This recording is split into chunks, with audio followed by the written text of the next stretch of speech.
Buenas tardes, distinguida audiencia. El Centro de Estudios de Seguridad y Defensa de la Fundación Global Democracia y Desarrollo se complace en presentarles su programa Seguridad y Defensa Hoy, el cual es transmitido a través de su canal tradicional de YouTube, @Radio Funglode Online, y por las diversas plataformas de streaming como Apple Music, Amazon Music.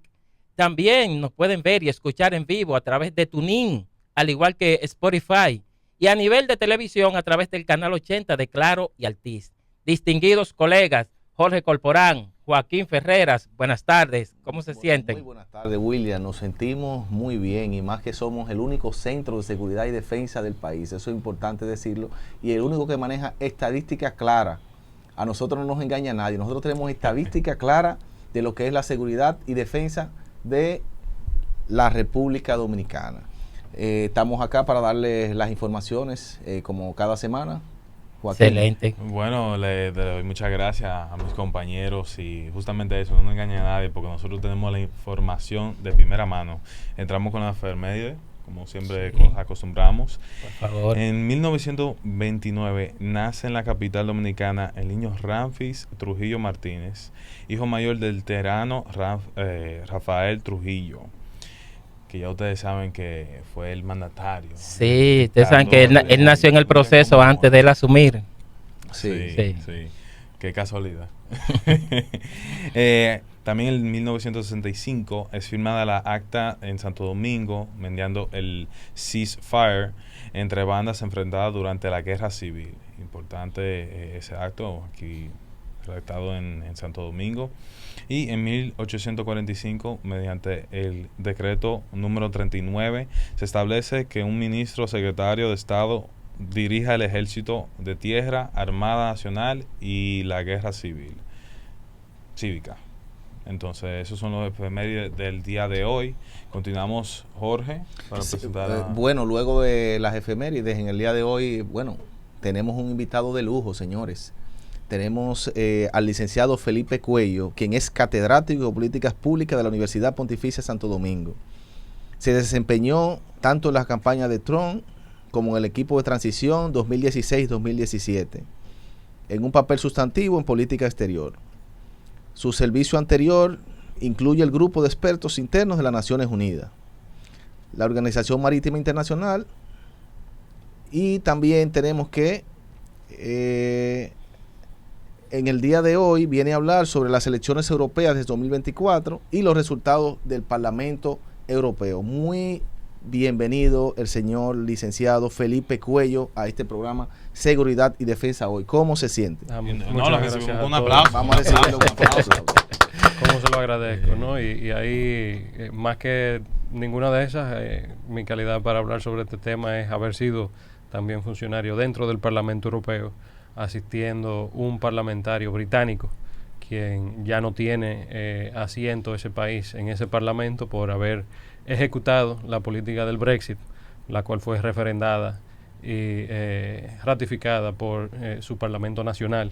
Y una de las consecuencias de esas es, bueno, todos los parlamentarios que representaba ese país, el Reino Unido, pues se retiraron y podemos, yo creo, entrar en caliente con el tema. Una de las consecuencias de la salida de Inglaterra, del Reino Unido, que también incluye Escocia, Irlanda del Norte y Gales, una de las consecuencias de su salida de las instituciones europeas fue precisamente el achicamiento del Parlamento Europeo, que pasó de tener 751 escaños a tener 720 escaños, cosa que magnifica un poco el efecto de cada escaño marginal para atrás o para adelante. Y habrán escuchado ya a esta altura, le estamos dando análisis casi en vivo. Este programa lo estamos grabando el martes después del domingo, donde se pasó ese sufragio a nivel europeo. Votaron, eran elegibles para votar unos 450 millones de ciudadanos europeos, tanto dentro de la Unión Europea como en países como República Dominicana, donde sí tenemos un buen 500,000 de europeos, ciudadanos europeos que viven. No sé si fueron todos a votar, no he visto estos números, pero no, pero son muy buenos números. Es un buen ejemplo de la pluralidad y la cultura democrática que tiene y que exporta nuestras respectivas madres patrias, ¿verdad? Incluyendo, claro está, el Reino de España, que es la madre patria de República Dominicana, pero también lo puede ser la República Francesa, la República Italiana, Alemania, hay muchos alemanes aquí en República Dominicana. Y bueno, pero mire, para continuar poniendo ese tema en contexto, recientemente en España fueron seleccionadas las elecciones presidenciales. Entonces hay dos partidos involucrados, que está el PSOE, que es el Partido Socialista Español, y está el PP, que es el Partido Popular. Entonces, según hemos visto, de acuerdo a las informaciones publicadas a través de los distintos medios que cubren la fuente, ha resultado que los miembros del PP han resultado gananciosos en ambos torneos electorales. Sin embargo, surgió una dicotomía porque Pedro Sánchez, miembro del PSOE y actual presidente español, sacó menos escaños, pero está al frente del gobierno.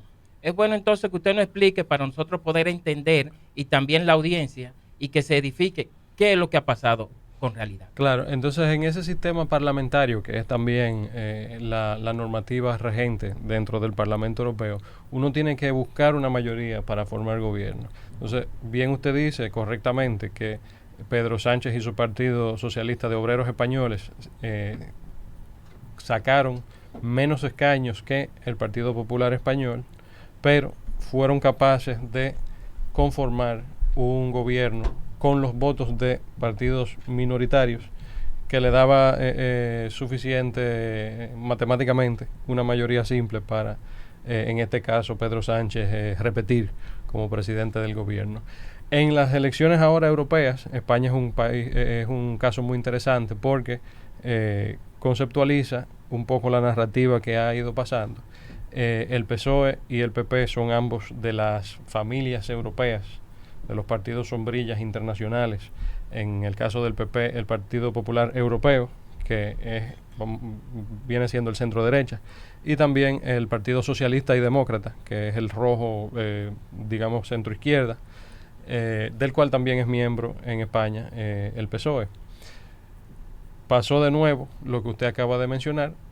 El PP sacó más escaños en el Parlamento Europeo que el PSOE, con lo cual van dos elecciones de corrido donde el PP le saca ventaja al PSOE, pero más que eso, siendo Pedro Sánchez todavía el presidente del gobierno, adentro de una de las principales instituciones, que son tres, el Parlamento, la Comisión y el Consejo, en el Consejo Europeo, que viene siendo una mesa redonda donde se sientan los jefes de Estado y los jefes de gobierno, en el caso de Pedro Sánchez, no van a mandar nunca al rey a despachar en el Consejo Europeo, pero sí el presidente del gobierno hace caucus, se dice, con los socialistas antes de entrar a la pluralidad completa de Europa completa.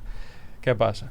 Si usted es el presidente o el primer ministro de un país y tiene unas elecciones europeas donde el partido suyo pierde, usted conserva su asiento en el Consejo Europeo, pero tiene el capital político en baja por haber perdido efectivamente unas elecciones nacionales en su país.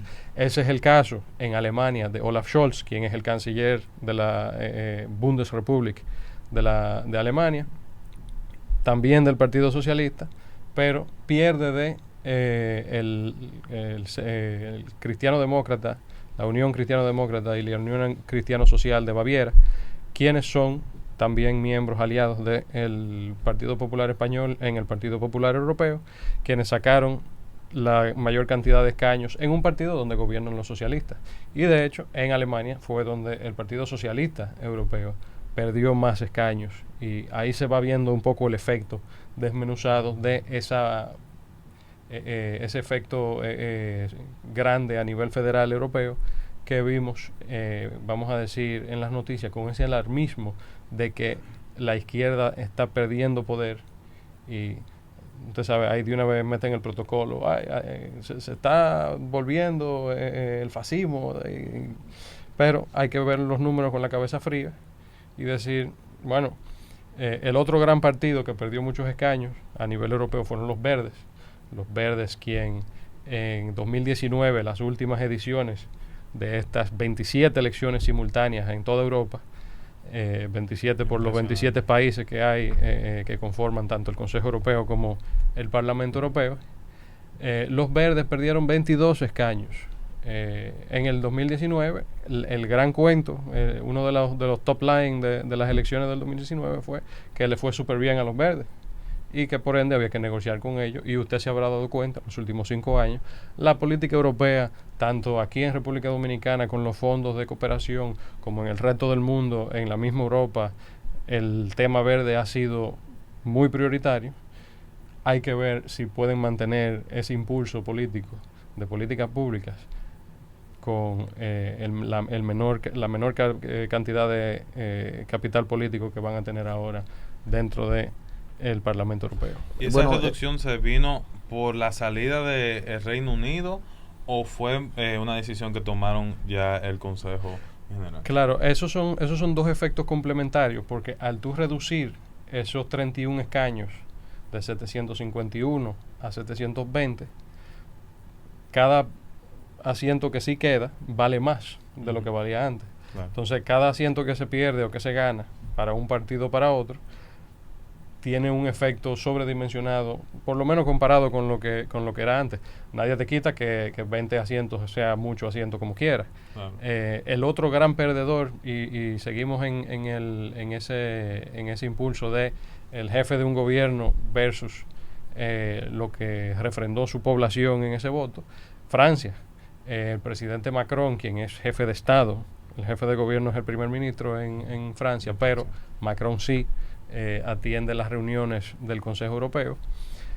Macron, quien preside además el partido sombrilla, vamos a decir de centro-centro, los amarillos, lo que antes se llamaban los liberales demócratas de Europa, la Alianza Liberal Demócrata de Europa, pues Macron pierde no solamente de otro partido dentro de su propio país, sino que pierde de uno de los partidos que dentro de la opinión establecida mainstream de Bruselas lo consideran como de extrema derecha, y de ahí sale un poco ese alarmismo del que hablábamos ahorita, pero realmente está limitado a un solo país, que es Francia. Entonces se ponchó.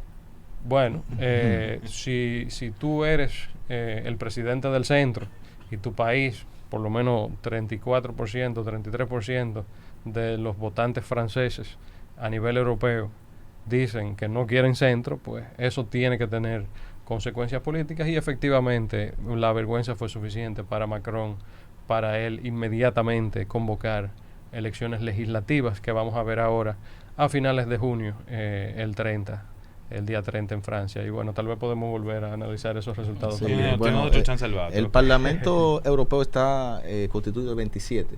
Los 27 países. 27 miembros. ¿Cómo son elegidos entonces esos miembros del Parlamento Europeo? Cada país tiene su respectiva. Se utiliza también el método de Hunt, como aquí en República Dominicana. Y bueno, como ustedes saben, el método de Hunt favorece a los partidos minoritarios para incrementar un poco la representatividad y la pluralidad en un sistema como República Dominicana, que es más presidencialista, más centralizado. Las consecuencias son un poco diferentes, pero en un sistema parlamentario que está diseñado para el sistema de ONT, para un método parlamentario, piensa que un país, por ejemplo, un Malta, que sacó raya y raya, tiene 6 parlamentarios europeos por ser el país más pequeño de la Unión Europea. Ahí existe la posibilidad de tú abrir un partido nuevo y con muy pocos votos tumbar el sexto de los 6 y decir, bueno, por el método de Hunt, habiendo sacado menos votos, el partido suyo pudiera sacar ese voto marginal. Pero volviendo, vamos a decir, el overview, el macro, sigue teniendo Ursula von der Leyen, la presidenta de la Comisión Europea, que viene siendo, como quien dice, la jefa de gobierno, no el jefe de Estado, de la federación como tal.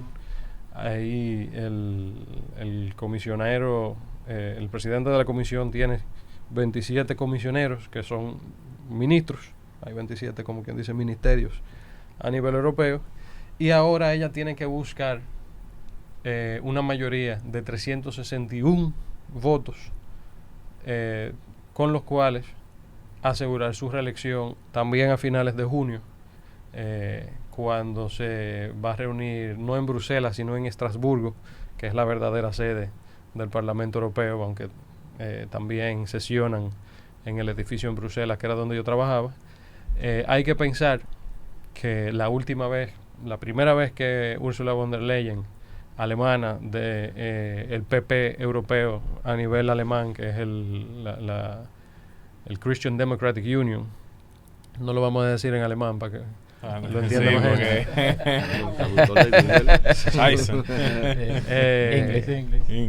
Ursula von der Leyen tenía en teoría esa mayoría mecánica de 440 escaños dentro de los partidos que la apoyaban. ¿Qué pasa? Adentro de cada uno de esos partidos europeos, en español, en dominicano, mejor dicho, se dice macos y cacatas. Hay mucho de todo. ¿Qué pasa? Te doy un buen ejemplo. Francia. El partido de gobierno francés de Macron, lo mencionamos ahorita, es de los liberales demócratas, los amarillos. Pero Ursula von der Leyen es del azul. ¿Qué pasa? Macron piensa apoyar a von der Leyen, pero Francia tiene una franquicia del Partido Azul. ¿Qué hacemos? Los franceses, ese es el Partido Republicano francés, ya declaró que no van a votar por von der Leyen. Entonces, a los números de von der Leyen, tú tienes que irles restando. Ok, los republicanos franceses no van, entonces son 181 escaños, pero menos tanto. Y entonces eso en Bruselas se le dice la geometría variable con la cual uno va armando las coaliciones que puede dar o no dar, como puede ser el caso, un resultado político, una reelección o déjalo para ahorita, otra ronda de votación. Vamos a ver qué pasa.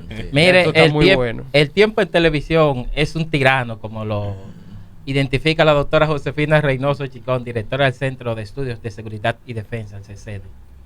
Una pregunta doble. ¿En qué fecha estos nuevos parlamentarios asumirían sus funciones? ¿Y qué entiende usted? ¿Cómo ellos se organizarían para el tratamiento, la guerra Rusia-Ucrania? Claro, entonces, esto es friendo y comiendo. Ellos, la próxima sesión comienza a finales de este mes.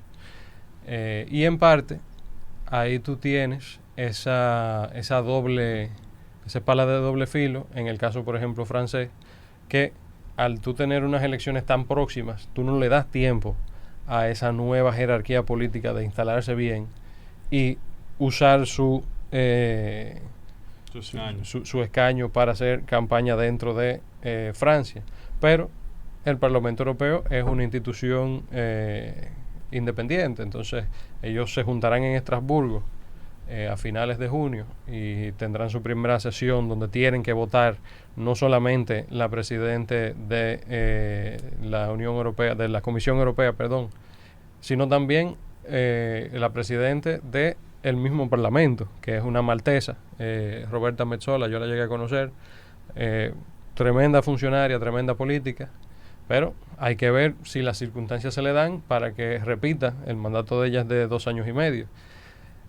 Con el tema ucraniano, ahí ya hablamos de España, ya hablamos de Alemania, ya hablamos de Francia. Roma, Italia, tiene la particularidad de haber mantenido no solamente el ímpetu político. Giorgia Meloni, la presidente del gobierno italiano. Italia tiene un presidente también, jefe de Estado. Giorgia Meloni es la jefa de gobierno. Y dicho sea de paso, me sorprendió mucho ahora que fue Abinader para Europa, que pasó por Roma, no se juntó con Meloni. Y andaban... Necesitaba una bendición primero. No, pero bueno, ese es el jefe de Estado del Vaticano. Y el jefe de gobierno ahí también es otra gente, eso es interesante. Está en espacio angelical. Sagrado, sí, Sagrado. sí.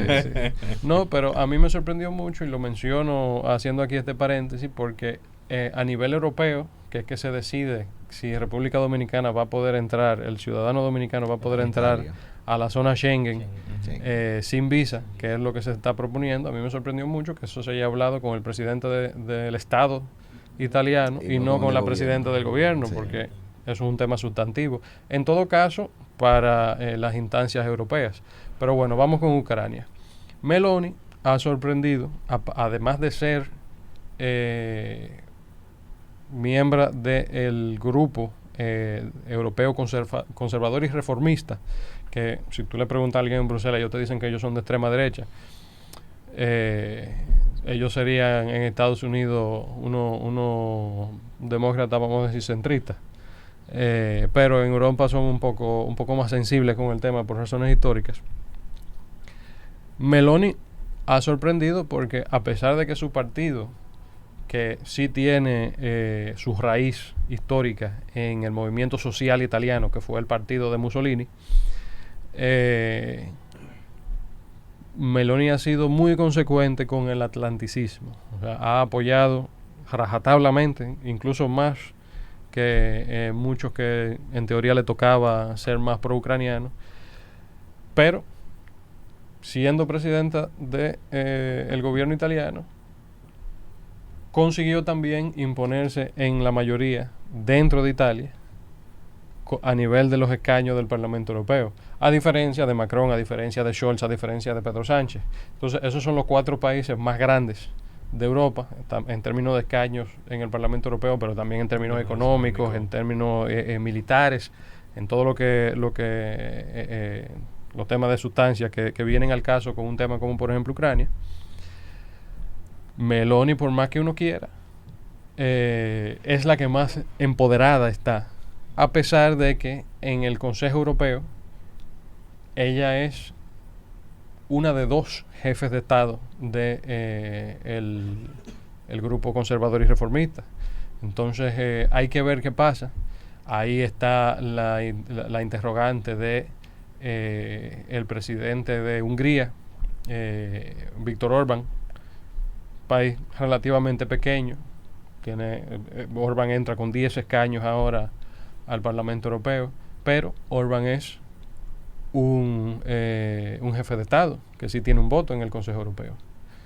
Y además de eso, tiene casi 20 años repitiendo dentro de Hungría como primer ministro, y ese nivel de seniority sí se respeta y sí tiene peso. A él lo expulsaron del Partido Popular Europeo hace poco tiempo, a él y a su partido, ¿verdad? Él personalmente realmente no era tan miembro así, pero sí supo manejarse, especialmente durante los años de Merkel, dentro de ese tirijala de que, bueno, te opones a muchas iniciativas que tenemos consensuadas aquí a nivel europeo, pero tú eres del partido, entonces hay que manejarse porque peor es tenerte afuera, ¿verdad? Haciendo oposición real. Eso es Hungría. También tenemos en el Benelux, Holanda y Bélgica, que van a tener cambios de gobierno. En Holanda se está instalando, ya hubo elecciones hace poco, pero se vuelve a ratificar el resultado de aquellas elecciones nacionales holandesas. El partido de Geert Wilders, quien es él está aliado a nivel europeo con Marine Le Pen. ¿Repite ese nombre de nuevo? Geert Wilders. Vivíamos no lo vamos a intentar.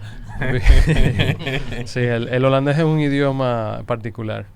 Pero bueno, el caso es que ya llegaron a la alianza necesaria, coleccionaron la cantidad de escaños requisita para formar gobierno en Holanda.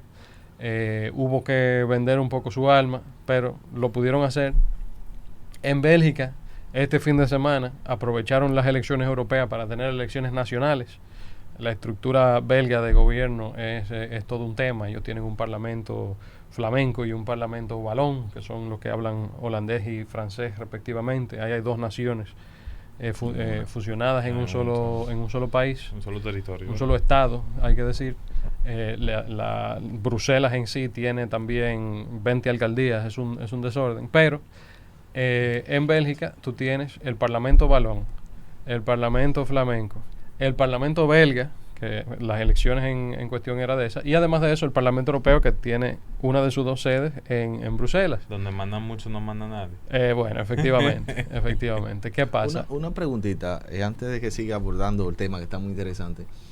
Pero, ¿qué papel juega en la legislación europea el Parlamento europeo? Eso es una pregunta muy interesante. El parlamentario europeo se parece mucho al dominicano en que no tiene iniciativa legislativa.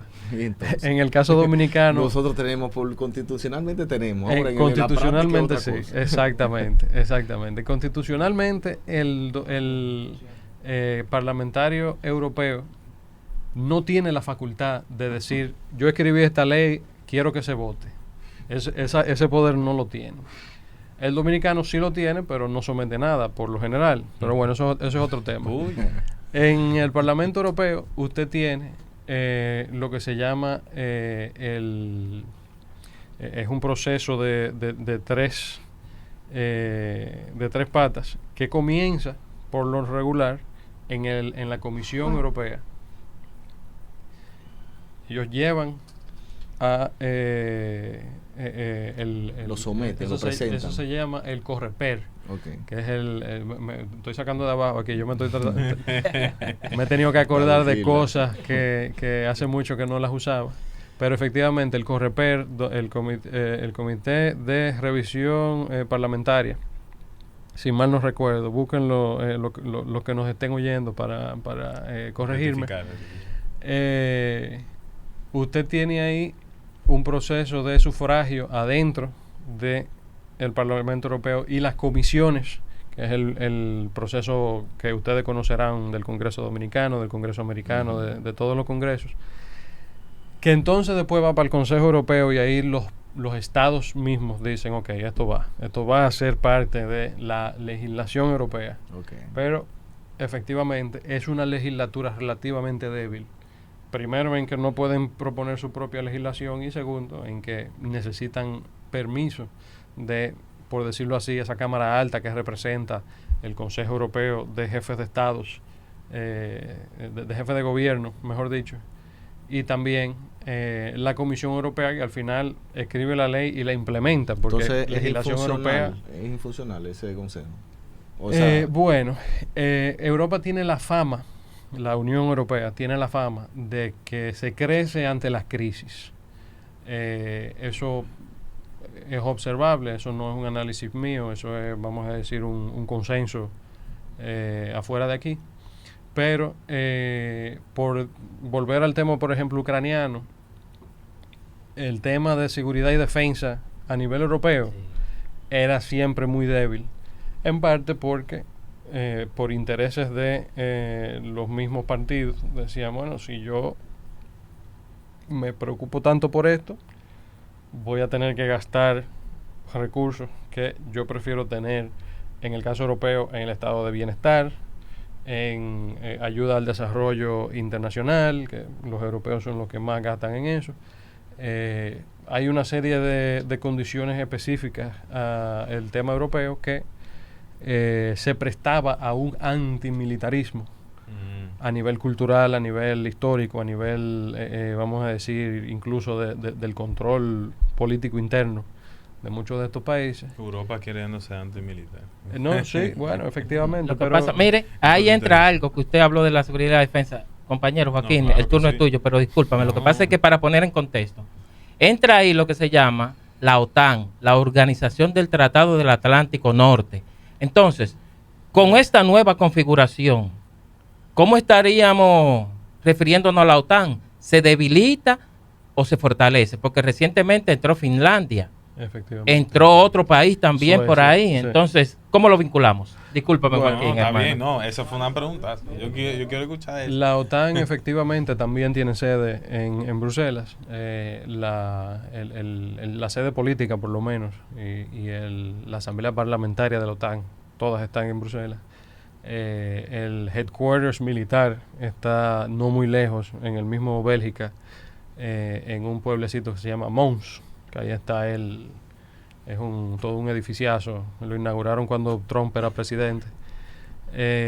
Y efectivamente, ese tema siempre ha sido un poco delicado, pero al mismo tiempo se entiende la necesidad de que la Unión Europea y la OTAN, que son dos instituciones diferentes pero complementarias, encuentren una salida común a la defensa común del continente europeo. Macron, de hecho, ha sido uno de los principales abanderados de la causa de la seguridad europea, se me está olvidando la sigla ahora, pero un plan común, concreto, de integración militar a nivel europeo. Eso hasta ahora, hasta el sol de hoy, no se ha podido realmente implementar por el tema, ¿no? Porque una cosa es uno escribir un plan, una cosa, pero al final el tema militar, ahí no hay buchipluma, ni humo, ni espuma de chocolate que valga. O sea, o tú tienes brigadas y soldados y casas y navíos y cosas que llevar a una operación, o no lo tienes. O sea, ahí no hay mucha vuelta. Entonces, más que eso, uno lo que tiene que pensar es la promesa, y fíjense que esto está todavía a nivel de promesa de políticos, la promesa de von der Leyen en su reelección ahora, una de las muchas, era crear un Ministerio de Defensa Europeo, cosa que todavía no existe. O sea, ella va a coger uno de los 27 comisioneros a nivel europeo de su gabinete y decir, tú estás a cargo del tema defensa. ¿Qué va a pasar con eso? Hay que ver. La OTAN, mientras tanto, está ahí. Entonces, viendo cómo todas esas comisiones se conforman y que cada país ha tenido, especialmente este año, sus elecciones, ¿cómo usted ve o cómo tú ves el avance de Europa realmente con todas estas elecciones, todos esos poderes religiéndose y otros nuevos? Y obviamente el recorte de los asientos. ¿Cómo usted ve el futuro de Europa o qué puede pasar con esos cambios dependiendo si van a ser positivos para Europa o negativos? Ten en mente que siendo un continente tan importante como Europa, también está el balance de las guerras que van a pasar o de qué lado vayan a pasar las guerras, si es a favor de Rusia, a favor de Ucrania, de Israel, Gaza. Todo depende y Europa tiene mano en todo. Bueno, qué interesante que tú pongas el tema de Israel y de Gaza, porque una de las interpretaciones que se le pudiera dar al resultado en España, por ejemplo, Irlanda pasó lo mismo. ¿Cuál fue el tercer país? Noruega era que había reconocido, pero Noruega no está Finlandia también. Noruega no está en la Unión Europea. Finlandia sí, Finlandia entró en la OTAN, pero esa neutralidad histórica de Finlandia siempre fue más, digamos, favoreciendo el lado ruso, en el sentido de que Finlandia no se entraba en la OTAN para no hacerse diana de las operaciones rusas. Y bueno, ellos cambiaron de parecer ahora con el tema ucraniano. Hay que ver, porque piensa también lo principal o sea, hay un deliverable concreto, que es si Ursula von der Leyen consigue reelegirse o si no se consigue reelegir. Macron quiere que ella se reelija, pero Macron también anda diciendo que va a mandar tropas francesas para Ucrania a pelear con los rusos directamente. Entonces, yo no tengo directamente información de Francia para decirte que fue por eso que perdió estas elecciones europeas, pero hay que pensar que Francia habló en contra de todo lo que representa el macronismo. Siempre se acusó a Le Pen de ser pro-Kremlin, y ahí la evidencia que siempre venía al caso era un préstamo que ella le fue concedido por un banco ruso, cosa que a nivel europeo eso está garantizado a buscarte problemas con Bruselas. Pero también en la defensa de Le Pen hay que decir que ella apeló a esa envergadura porque en el sistema bancario francés la habían desbancado, cosa que se ha visto ahora más recientemente, por ejemplo en Canadá con los camioneros. Se ha usado como método de represión mucho más comúnmente, no solamente una figura presidenciable puntual en un país como Francia, sino para cualquier Juan de los Palotes que haya estado en una protesta donde el gobierno entiende que no debían de estar. Pero a Le Pen la desbancaron, estamos hablando hace 15 años, y ella fue y cogió ese préstamo con el Alfa Bank ruso. Bueno.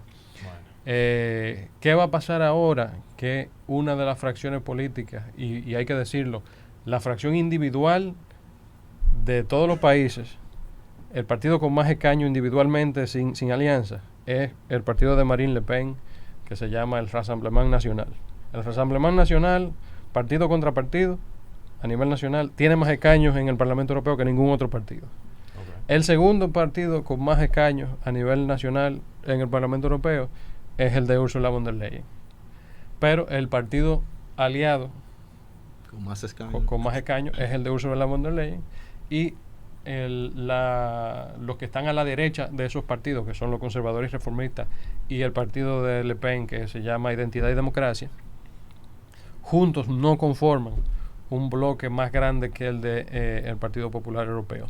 Pero, como decíamos ahorita, es más complicado porque dentro del partido de von der Leyen existen fuerzas que sí simpatizan más con el antirreeleccionismo de Úrsula que con más nada. Entonces, para responderte, yo te diría que lo correcto como analista es decirte que no se pueden hacer proyecciones ahora mismo a más de un año, cuando tenemos que ver primero qué pasa este mes. Tanto en las elecciones francesas. Ya por último de mi parte, antes de que William cierre, ¿cree usted que en la Unión Europea o los países de Europa abran espacio a la República Dominicana ante el visado Schengen? A mí me sorprendería mucho que pase eso. Yo mantengo abierta y seré el primero en felicitar a Luis Abinader si él consigue eso de la Comisión Europea, pero honestamente a mí me sorprendería mucho, especialmente considerando que uno de los principales temas políticos, no solamente en estas elecciones europeas, sino también en las de hace 5 años que yo las viví en carne propia, y las de 5 años atrás, del 2014, que fueron mis primeras elecciones europeas. En todas esas elecciones y todas las elecciones nacionales y todas las elecciones, el tema migratorio siempre ha sido en Europa uno de los temas principales a nivel político. Y ahí a nivel, yo no por quitarme el sombrero dominicano, pero incluso con el sombrero dominicano, te diría, me sorprendería mucho que Bruselas permita eso.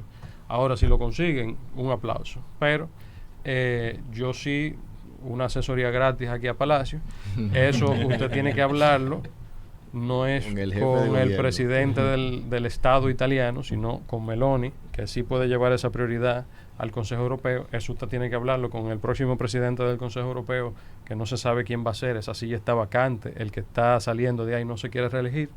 Eso usted tiene que hablarlo con el próximo presidente, o si sea Ursula von der Leyen o no. Eso hay que hablarlo con esa persona. Y hay que hablarlo con el Consejo del Schengen, que no es un órgano de la Unión Europea, que también incluye Suiza, también incluye Noruega, los países que no están dentro de la Unión Europea, pero que sí son europeos. Eso es una conversación que Sergio Mattarella no es el que te la va a resolver, y hay que ver quién fue que le asesoró a Luis en ese viaje, que lo juntó a hablar eso con Mattarella. Muchos asesores y no suficiente. Lo gestionaron por donde no se debía. Eso es armar mal un muñeco. Mire, Federico Cuello. Felipe. Sí. Gracias. Sí. Mire, en nombre del Centro de Estudios de Seguridad y Defensa de la Fundación Global Democracia y Desarrollo, nos sentimos complacidos. Les damos las gracias por exponer de manera magistral este importante tópico con lo que ha pasado en Europa. Así que queda grabado que en otra ocasión usted comparezca a cabina, porque ese tema quedan aristas todavía por dilucidar. Así que para nuestra audiencia, muchas gracias por la sintonía y le hacemos la remembranza de que este programa queda alojado en el canal tradicional de YouTube @Radio Funglode Online, al igual que en las diversas plataformas de streaming como Apple Music, Amazon Music, Spotify, también en TuneIn. Y miren, en diferido, canal 80 de Claro y Altiz. Buenas tardes.